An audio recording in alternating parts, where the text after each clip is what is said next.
Review materi. Pada lintasan linier, jarak merupakan penjumlahan total dari seluruh lintasan yang kita lalui. Perpindahan adalah selisih dari posisi awal dan posisi akhir. Sedangkan pada lintasan membentuk sudut siku-siku seperti gambar berikut, maka jarak juga merupakan total dari keseluruhan lintasan yang dilalui. Sedangkan perpindahan kita gunakan teorema Pythagoras seperti berikut itu. Perhatikan tabel kelajuan dan kecepatan rata-rata. Ini merupakan tabel perbedaan antara kelajuan dan kecepatan rata-rata. Dilihat dari definisinya, antara kelajuan dan kecepatan itu merupakan besaran yang berbeda, karena kelajuan bergantung pada jarak, sedangkan kecepatan bergantung pada perpindahan.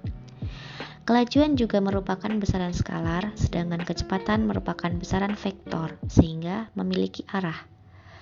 Kelajuan dapat diukur menggunakan speedometer, sedangkan kecepatan alat ukurnya yaitu velocitometer. Nah, rumus kelajuan dan kecepatan dapat dilihat sebagai berikut. Penerapan kelajuan dan kecepatan dapat kita lihat dari gambar berikut.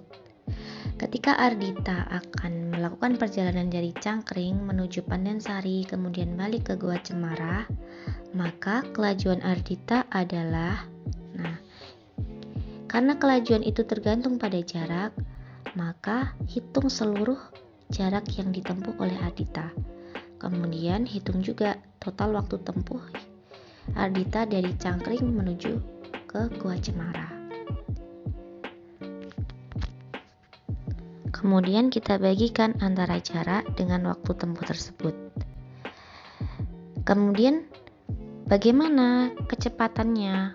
Nah, kecepatan tadi bergantung pada perpindahan, sehingga hitung dulu perpindahan Ardhita dari Cangkring menuju Gua Cemara dan waktu tempuh dari Cangkring menuju Gua Cemara. Setelah itu, bagi perpindahan dengan waktu tempuh tersebut. Kecepatan sesaat. Kecepatan sesaat adalah kecepatan pada saat tertentu atau pada titik tertentu selama perjalanannya. Rumus dari kecepatan sesaat adalah sebagai berikut. Percepatan adalah perubahan. Persamaan dari percepatan adalah A. A itu merupakan percepatan sama dengan delta V. Delta V itu adalah perubahan kecepatan dibagi delta T. Delta T itu adalah selang waktu. Percepatan yang searah dengan arah gerak benda.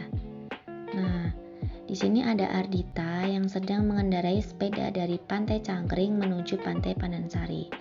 Setelah 10 sekon, sepeda yang dikendarai Ardhita mencapai kecepatan 10 meter per sekon. Berapakah besar percepatan sepeda tersebut? Nah, diketahui di sini kecepatan awalnya atau V1-nya sama dengan 0 karena dia diam. Kemudian dia bergerak dengan kecepatan 10 meter per sekon, berarti V2. Nah, waktunya awalnya 0. Kemudian setelah mencapai 10 sekon, berarti T2-nya adalah 10 sekon. Nah, yang ditanya apa? Yang ditanya adalah percepatan atau A. Nah, kita masukkan rumusnya seperti ini. Kemudian kita hitung dan hasilnya percepatannya adalah 1 meter per sekon kuadrat. Nah, ini bernilai positif karena gerak benda itu dipercepat. Yang awalnya dia menjadi bergerak dan searah dengan gerak benda.